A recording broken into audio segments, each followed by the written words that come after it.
Hello दोस्तों। Welcome back to boss जी के। आपके अपने चैनल बॉस जी के में आपका स्वागत है। जनरल नॉलेज से संबंधित इस क्वेश्चन इस वीडियो में और इस चैनल पर आप विभिन्न प्रकार के क्वेश्चन हल करते हैं, साथ साथ नॉलेज लेते हैं। आइए वीडियो की शुरुआत करते हैं मिस्टर रतन टाटा से, उनके मोटिवेशनल वाक्य से। रतन टाटा जी से एक बार कॉन्फ्रेंस में पूछा गया था कि किसी निर्णय को लेकर, किसी बिजनेस के लिए उन्होंने निर्णय लिया था, उस निर्णय को लेकर आप क्या कहना चाहेंगे, वो सही है या गलत है। तो रतन टाटा जी ने एक ही सवाल किया था। देखिए, बड़े बड़े सक्सेसफुल व्यक्तियों की बात और उनके वाक्यों में यही फर्क होता है कि उनसे बहुत कुछ सीखने को मिलता है। तो उन्होंने कहा था कि मैं सही निर्णय लेने में विश्वास नहीं करता, मैं निर्णय लेता हूं और फिर उन्हें सही साबित कर देता हूं। आगे चलते हैं, वीडियो की फर्स्ट क्वेश्चन से स्टार्टिंग करते हैं।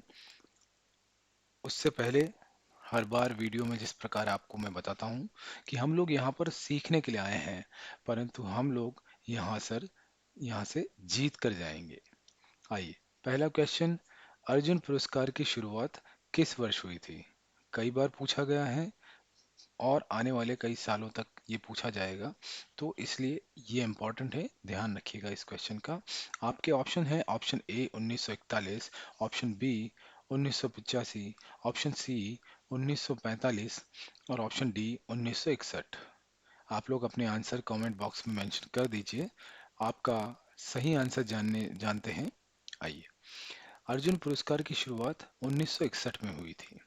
इम्पोर्टेंट पॉइंट, जिसके अंदर कई सारे छोटे छोटे क्वेश्चंस कवर होते हैं। अर्जुन पुरस्कार भारत सरकार द्वारा खेल के क्षेत्र में उत्कृष्ट प्रदर्शन किए जाने के लिए दिया जाता है। पुरस्कार स्वरूप 15 लाख रुपए की राशि, अर्जुन की कांस्य प्रतिमा और एक प्रशस्ति पत्र भी दिया जाता है। आइए, क्वेश्चन नंबर 2 की तरफ चलते हैं। रेमन मैग्सेसे पुरस्कार पाने वाले पहले भारतीय कौन थे? Option A Gopal Krishna Gandhi, option B Vinoba Bhave, option C Dayanand Saraswati, option D Rabindranath Tagore. आपका सही जवाब होगा ऑप्शन बी विनोबा भावे। विनोबा भावे रेमन मैग्सेसे पुरस्कार पाने वाले पहले भारतीय थे। इंपॉर्टेंट पॉइंट, रेमन मैग्सेसे पुरस्कार क्या है? रेमन मैग्सेसे पुरस्कार को प्रायः एशिया का नोबेल पुरस्कार भी कहा जाता है, जिसे मैग्सेसे के नाम से जो है डिनोट किया जाता है या संबोधित किया जाता है। यह पुरस्कार 5 श्रेणियों में बांटा गया है: पत्रकारिता, सरकारी सेवा, लोक सेवा, साहित्य और रचनात्मक संचार नामक 5 श्रेणियों में दिया जाता है।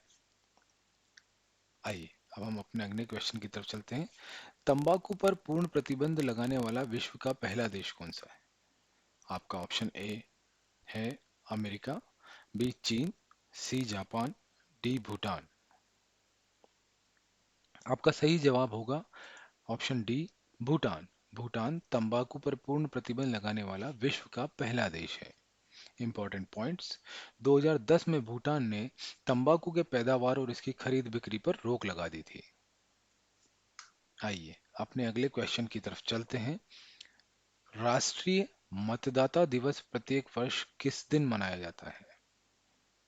ऑप्शन ए 14 जनवरी, ऑप्शन बी 20 नवंबर, ऑप्शन सी 25 जनवरी या ऑप्शन डी 27 नवंबर। कई बार पूछा गया है गाइस, बहुत इंपॉर्टेंट है। आपका ऑप्शन है 25 जनवरी। तो 25 जनवरी वो दिन है जब राष्ट्रीय मतदाता दिवस प्रत्येक वर्ष मनाया जाता है। इसके पीछे का क्या कारण है, ये मैं इंपॉर्टेंट पॉइंट्स में आपके लिए लेके आया हूँ। क्योंकि चुनाव आयोग की स्थापना जो है वो 25 जनवरी को हुई थी 1950 में। तो चुनाव आयोग के स्थापना दिवस पर 2011 से हर साल 25 जनवरी को पूरे देश में राष्ट्रीय मतदाता दिवस मनाया जाता है। वर्ष 1950 में इसी दिन चुनाव आयोग की स्थापना हुई थी, यानी कि 25 जनवरी 1950 को। और पहला राष्ट्रीय मतदाता दिवस कब मनाया गया? 25 जनवरी 2011 को। ये साथ ही साथ आपके 2-3 क्वेश्चन कवर हो गए हैं। इसके साथ साथ मैं जिन जिन आप में से जिन्होंने, जिन व्यूअर्स ने अभी तक चैनल सब्सक्राइब नहीं किया है, प्लीज़ आप सब्सक्राइब कर दीजिए ताकि मुझे और प्रेरणा मिल सके। साथ ही साथ कमेंट्स, शेयर और बेल आइकन पर भी क्लिक कर दीजिएगा। बहुत बहुत धन्यवाद आपका। अगले क्वेश्चन की तरफ चलते हैं। भारत का संवैधानिक मुखिया कौन होता है? ऑप्शन ए उपराष्ट्रपति, ऑप्शन बी राष्ट्रपति, ऑप्शन सी प्रधानमंत्री, ऑप्शन डी लोकसभा अध्यक्ष। आज उत्तर जान लेते हैं। भारत का संवैधानिक मुखिया राष्ट्रपति होता है। इसके साथ साथ राष्ट्रपति और क्या होता है? राष्ट्र भारत के संवैधानिक मुखिया होने के साथ साथ राष्ट्रपति जो है वो भारत की कार्यपालिका के अध्यक्ष होते हैं। उसके साथ साथ भारत के प्रथम नागरिक कहलाते हैं। और उसके साथ साथ तीनों सेनाओं के सर्वोच्च सेनापति भी होते हैं। अगर क्वेश्चन कभी आपको प्रतियोगी परीक्षा में पूछा जाए कि तीनों सेनाओं के सर्वोच्च सेनापति कौन होते हैं, तो राष्ट्रपति जी होते हैं। आइए अब अपने अपने हम अपने अगले क्वेश्चन की तरफ चलते हैं। अंग्रेजों के नमक कानून के विरुद्ध महात्मा गांधी ने कौन सा आंदोलन शुरू किया था? आपके ऑप्शन है, ऑप्शन ए सविनय अवज्ञा आंदोलन, ऑप्शन बी भारत छोड़ो आंदोलन, ऑप्शन सी खिलाफत आंदोलन, या ऑप्शन डी उपरोक्त सभी।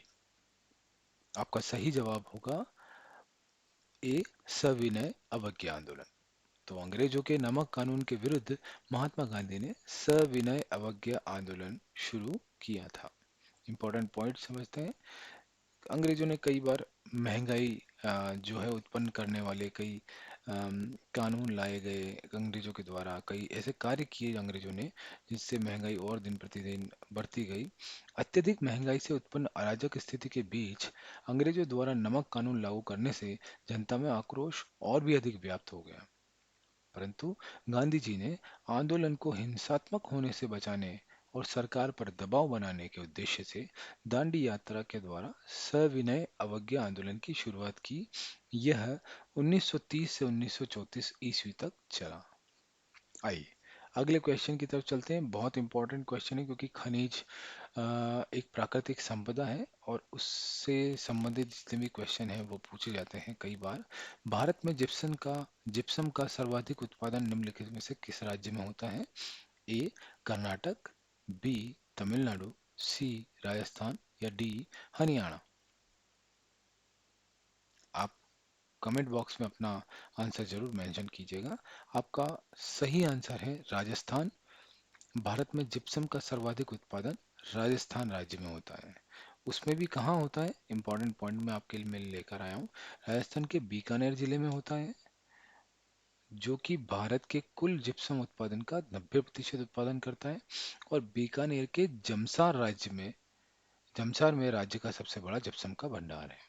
तो राजस्थान के भारत के अंदर राजस्थान के बीकानेर जिले में जो जगह का नाम है जमसार जगह में जिप्सम का भंडार है। और भारत जो है कुल उत्पादन में से 90% उत्पादन राजस्थान राज्य से प्राप्त करता है। अगले क्वेश्चन की तरफ चलते हैं। ईस्ट इंडिया कंपनी ने भारत में अपना पहला कारखाना कहाँ खोला था?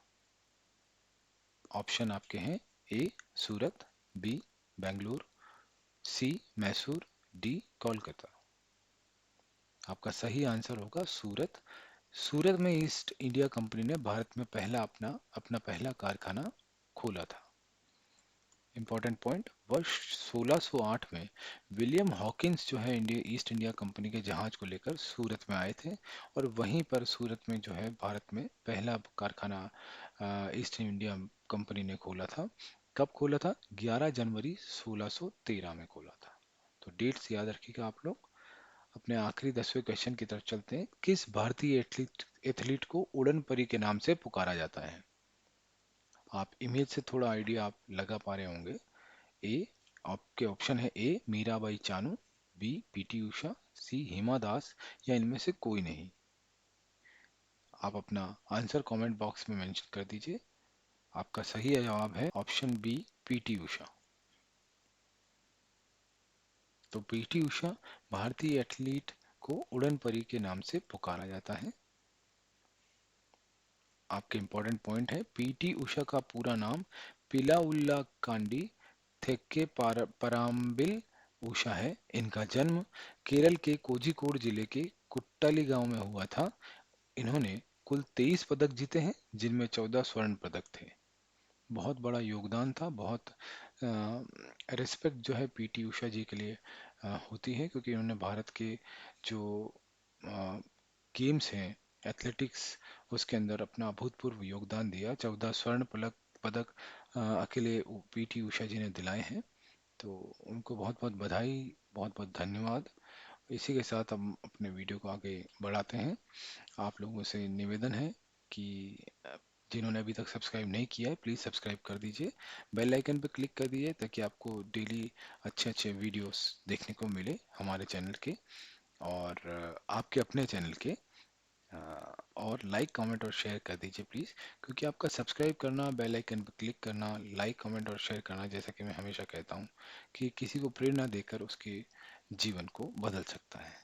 अंत में आपका आपके अपने चैनल बॉस जीके के वीडियो देखने के लिए बहुत बहुत धन्यवाद। आप अपने फ्री टाइम में अदर वीडियोस जो हैं, प्रीवियस वीडियोस जो हैं वो भी देख सकते हैं। वंस अगेन धन्यवाद।